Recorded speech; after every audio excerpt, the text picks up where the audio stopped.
Martial Masood Akhtar का बड़ा खुलासा। ब्रह्मोस मिसाइलों ने किए एयरबेस तबाह।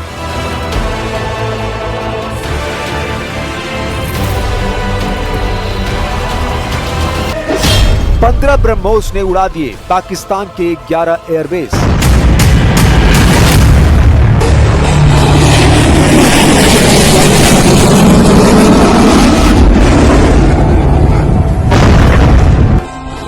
भारतीय सेना ने पाकिस्तान पर ऐसा प्रहार किया कि वो हक्का बक्का रह गया।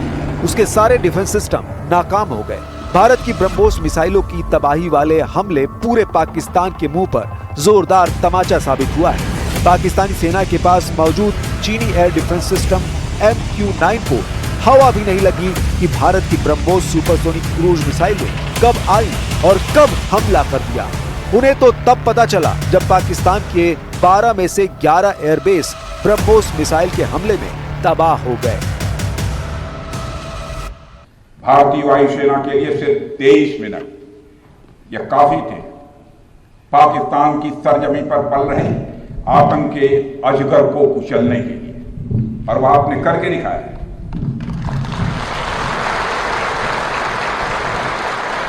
और मैं यह कहूं तो यह कहना गलत नहीं होगा, जितनी देर में लोग नाश्ता पानी निपटाते हैं उतनी देर में आपने दुश्मनों को निपटा दिया।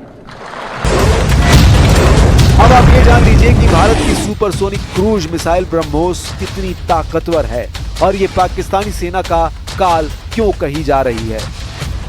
ब्रह्मोस एक सुपरसोनिक क्रूज मिसाइल है जो ध्वनि की गति से 3 गुना तेज यानी मैक 3 की रफ्तार से उड़ती है। इसकी गति लगभग 2800 से 3000 किलोमीटर प्रति घंटा है। इसकी रेंज 290 किलोमीटर है, लेकिन अब इसके उन्नत वेरिएंट में 500 या 800 किलोमीटर तक के रेंज होने का दावा किया जा रहा है। ये 200 से 300 किलोग्राम उच्च विस्फोटक हथियार ढोने में भी सक्षम है। ये 15 किलोमीटर तक की ऊंचाई पर उड़ान भर सकता है और जमीन से 10 मीटर की ऊंचाई तक वार कर सकता है। इसे फायर एंड फॉरगेट सिद्धांत का पालन करने के लिए डिजाइन किया गया है। एक बार लॉन्च होने के बाद इसे किसी और गाइडेंस या इनपुट की आवश्यकता नहीं होती है। इस मिसाइल का रडार सिग्नेचर बहुत कम है और इसकी तेज रफ्तार की वजह से इसे रोकना विशेष रूप से कठिन होता है। ब्रह्मोस की गति इसे दुश्मन के रडार से बचने में मदद करती है, जिससे पाकिस्तान को जवाब देने का समय नहीं मिला। ये मिसाइल सटीक निशाना लगाती है, जिससे भारत आतंकी ठिकानों को नष्ट कर सके बिना आम लोगों को नुकसान पहुंचाए। इसे कई तरह के प्लेटफॉर्म से लॉन्च किया जा सकता है, जैसे सुखोई 30 विमान जो ऑपरेशन सिंदूर में इस्तेमाल हुए हैं। पहला 7 मई और दूसरा 10 मई को। दूसरे चरण में भारत ने लगभग 15 ब्रह्मोस मिसाइलें दागी, जिन्होंने पाकिस्तान के 11 एयरबेस पर प्रहार किया। इसमें रफीकी, मुरीद, नूर खान, अटैक हुआ है नूर खान बेस पे, रहीम यार खान, सुक्कूर और चुनिया यानी कसूर शामिल थे। इसके अलावा बासरूर और सियालकोट में रडार को भी निशाना बनाया गया। पाकिस्तान की हार पर पूर्व एयर मार्शल मसूद अख्तर का खुलासा। ऑपरेशन सिंदूर के दौरान भारतीय सेना ने अपने सटीक हमलों से पाकिस्तान के रावलपिंडी में स्थित नूर खान एयरबेस को तबाह कर दिया था, जिससे पाकिस्तान में खलबली मच गई है। पाकिस्तान से आ रही रिपोर्ट्स के मुताबिक अब पाकिस्तानी सेना के जनरल हेडक्वार्टर को रावलपिंडी से हटाया जाएगा। रिपोर्ट्स में कहा गया है कि पाकिस्तानी सेना के जनरल हेडक्वार्टर, जिसे GHQ कहा जाता है, उसे अब राजधानी इस्लामाबाद में ट्रांसफर किया जाएगा। पाक सेना का मुख्यालय फिलहाल रावलपिंडी के चकलाला में है और यहाँ से कुछ किलोमीटर दूर नूर खान एयरबेस है, जहाँ भारत ने खतरनाक मिसाइल हमला किया था। हम आपको पाकिस्तान के पूर्व एयर मार्शल मसूद अख्तर का वो दावा दिखाते हैं जिसमें वो कह रहा है कि भारत की मिसाइलों के सामने पाकिस्तानी एयरफोर्स बुरी तरह से हारी है। पाकिस्तान अपने जिस AWACS एयरक्राफ्ट पर गर्व किया करता है, उसे भारत ने हालिया सैन्य संघर्ष के दौरान नष्ट कर दिया था। पाकिस्तान के एक पूर्व वायुसेना प्रमुख ने बेशकीमती AWACS विमान को नष्ट किए जाने की बात स्वीकार की है। अवाक्स एक निगरानी विमान है जिसे आसमानी आंख कहा जाता है।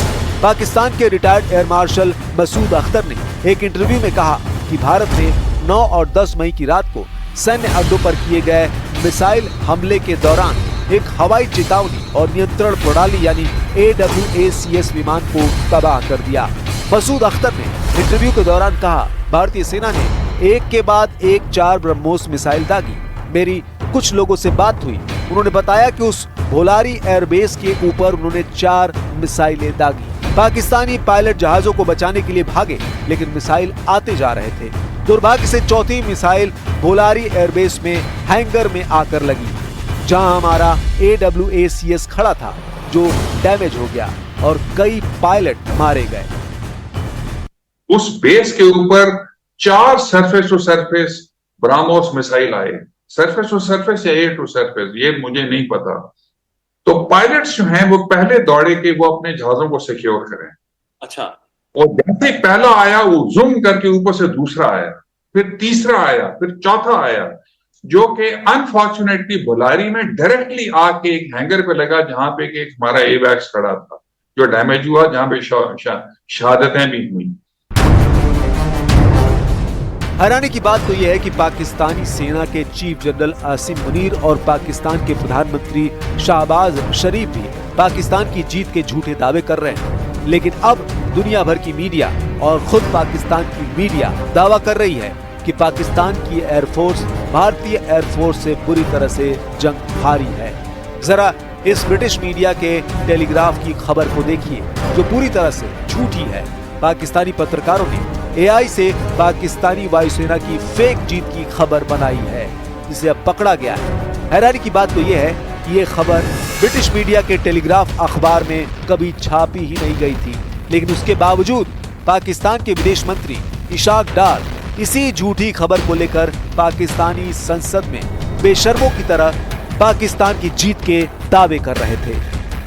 6 जेट फाइटर्स इंडिया के गिराए गए, एक UAV गिराया गया, वो उनको ऑब्वियसली हजम नहीं हुआ। उसके बाद डिप्लोमेटिक, और ये मैं नहीं कह रहा, ये टेलीग्राफ क्या लिखता है, Pakistan air force is undisputed king of the skies. अल्हम्दुलिल्लाह। अब ऐसे हालात में आप अंदाजा लगा सकते हैं कि पाकिस्तान कैसे अपनी करारी हार को पाकिस्तान में ही छिपाने के लिए मजबूर हो रहा है।